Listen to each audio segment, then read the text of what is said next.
Here we have the 970 G1 Gaming from Gigabyte in our good place to start computer. This is a really great setup. What we have here first is the user bench results that classifies it as a gaming battleship and a desktop battle cruiser. Specifically, the gaming is the area which we are interested in, where it actually with the 970 scored a 85%. Basically, for most of our builds, we normally see this. We see that on average we get higher than the 50th percentile, meaning the match of components we have in our systems tend to perform very well. The specific case we can see here with our good place to start thing, it's in the 79th percentile, with our CPU performing in the 85th percentile. Our 970 here, which the G1 Gaming is performing in the 85th. If you overclock it, you can of course get it higher. Same thing for the hard drives. The hard drives performing really well. The memory is performing really well. But the main important bit here is specifically the graphics card here, which says it is actually doing excellent. And now let's have a look at what the actual performance are when you look at games. Strike score. This is basically 3D Mark's P1440 test. As you can see, the graphics score is quite good. We've received a 9600 for here. The physics score is actually also quite good with this 65 watt 6600 processor. If you would want to get your physics score up, which helps for some of the newer titles, you can look at rather going for something like a 6700K or the 140 watt processors. But overall, this is a very good fire strike score. If we compare it to the online platform, basically what they're saying is a computer like this would be fine for VR. This is relative. It is the minimum spec for VR, a 970. Because of the match of components, we actually get a little bit above what you'd normally expect with this, but that is what we always aim for. So the 970, it's coming down in price. It's a good option. It still runs, if you're running a P1440, you can still set everything absolutely max. And if you have a look at the other video, you'll see what it does at higher resolutions as well. But yes, now let's go on and have a look what it actually looks like in gaming at P1440. Here we have Dota running everything set to maximum on the 970 at P1440. This is basically known as 2K resolution. As with P1440, it's still locked at 120 frames per second, so it seems like Dota is one of those games where it's really friendly to your graphics cards. This is Counter-Strike Go, and running at 2K. See, running very nice and smoothly. Just jumping between sort of 180 frames per second and 200 frames per second. There we're dropping down to 141. But seems to be staying smooth. Back up at about 180. And there we're at about 210. This at P1440, 970 seems more than capable of running 144 Hz for Go. This seems to be staying well in comfortable frame rates. Here we have Civilizations and 5 at 2K.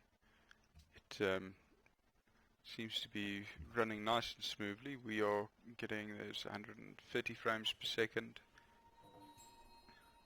When these notifications and that pop up, we drop down to about 113, but it seems to be nice and smooth and no issues whatsoever on this this platform. Seem to be sitting at around the 130 frames per second, which for a strategy game, anything over 30 frames is fine, so it's really overkill for this game specifically. Here we have Call of Duty 5 World at Wars, Nazi Zombies. We're running it at 2K here. We're in the 970. We're actually seeing very good frame rates. It almost seems more comfortable with this than it did at P1440. We're at 91 frames per second, and seems to be staying very constant there. Oh, that's great. Here we have Skyrim running at 2K with everything set to ultra. As you can see, it seems to be running perfectly smoothly. We're not getting any kind of a dip below 60 frames per second. There's quite a detailed environment where we're looking at here. See if we jump off into the water. Well, it seems to still be very happy at 60 frames per second. Excellent. Here we have Borderlands, the pre-sequel, running at 2K. As seen here, we seem to be still fairly good. We're still sitting just above 100 frames per second. Let's go see if we go fight what happens to that frame rate here. We're immediately down to about 90, 85. So we still seem to be perfectly okay at the moment. Back up to about 100. But we are starting to give the graphics card a bit of a stress, but we're staying nicely within playable frame rates, staying well over 60, maybe a little bit lower if you were looking to run a little low for 144 Hz refresh rate at 2K, but just over normal 2K you're more than fine as it is. Here we have Project Cars running at 2K. See, the resolution does take a bit of a toll on the 970 here. Got everything set basically to maximum though, so it is a bit of a challenge for the 970. We're running at about 80 frames per second to 90 frames per second. Really do want to have the steering wheel plugged in for this game. It's not very keyboard friendly. Lots of scenery there. We're still sitting at about 80 frames per second. It runs it nice and smooth. Here we have Battlefield 4 running at 2K, just in the testing range. Basically seeing sort of mid 70 frames per second, which is quite nice. There we drop down to about 65. Let's go find us some vegetation. Battlefield's vegetation tends to be hard on the graphics card.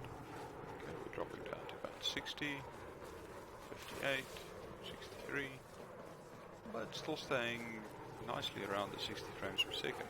Excellent. The lowest I saw there was about 58 frames per second, which is really not bad. Even with the particle physics there, we stayed 80 to 70 frames per second, so that looks very nice for the 970 at 2K. Here we have Fractured Space running at 2K. It's running nice and smoothly. We're looking at about 78 frames per second, and under fire drops down to about 70. So the 970 seems to be doing fine at 2K with Fractured Space, which is always nice.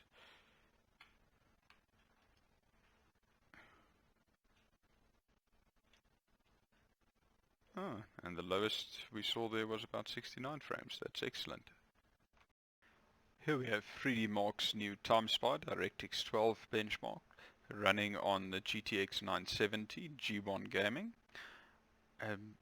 As we can see here, the score we got is slightly above what they can classify a gaming PC for VR, which is to be expected, as the non-overclocked, the non-G1 Gaming 970 is sort of the base one which they recommend for VR. We're about halfway to a 4K gaming PC, and we're better than 32% of the test that's been done here. So it's overall kind of what we'd expect. As you've already seen, this is a very nice graphics card for most situations, and unless you're going for 4K, you really won't regret buying one of these. Here we have ARC running at 2K, this P1440, and this is on the 970 G1 Gaming. This is medium settings. I'd say this is remotely playable. It's not ideal. We're seeing 36 to 40 frames per second, which isn't too bad. In a very wooded area here. But yeah, it seems to be playable.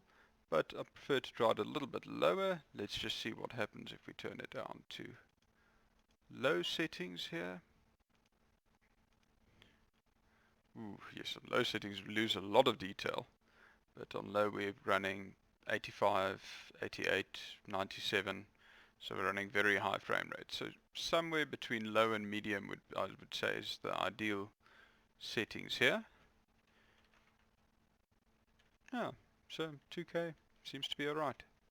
Here we have Ashes of the Singularity running on our Good Place to Start computer with the 6700K, and we're testing the 970 G1 Gaming here. This is on crazy settings at 2K. As you can see, our average frame rates were very, very low. We got to just under 23 frames per second. The rest of the system could still handle quite good frames, giving about 80 frames per second.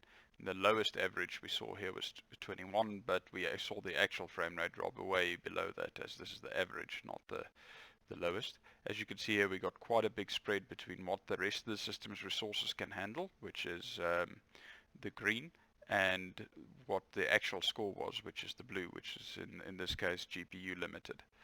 But we wouldn't have expected it to be able to run it crazy. So let's skip a few settings and go all the way down to standard. Now standard is what we'd recommend at P1080 for this card. As we can see here, we're getting playable but not ideal frame rates here. We are getting 2% of cases under the normal and medium batches where we're actually waiting on the system and not on the graphics card. But you can see there's a lot of room for improvement in terms of the graphics card here, and our curves are a bit closer matched. But we did see under heavy batches it actually drop on occasion quite a bit lower than the 43 frames, as that's an average. So we would not recommend for normal gameplay on standard. Unfortunately, to get a perfectly smooth frame rate, we'd have to drop all the way down to low, where here we getting over 60 frames per second average, and the overall experience seemed very nice and smooth. If you're not looking to create too huge battles and just looking for a low unit count game, you can probably run it here on standard. Although if you're looking to experience the full scale of the game, unfortunately at 2K you're looking at low settings.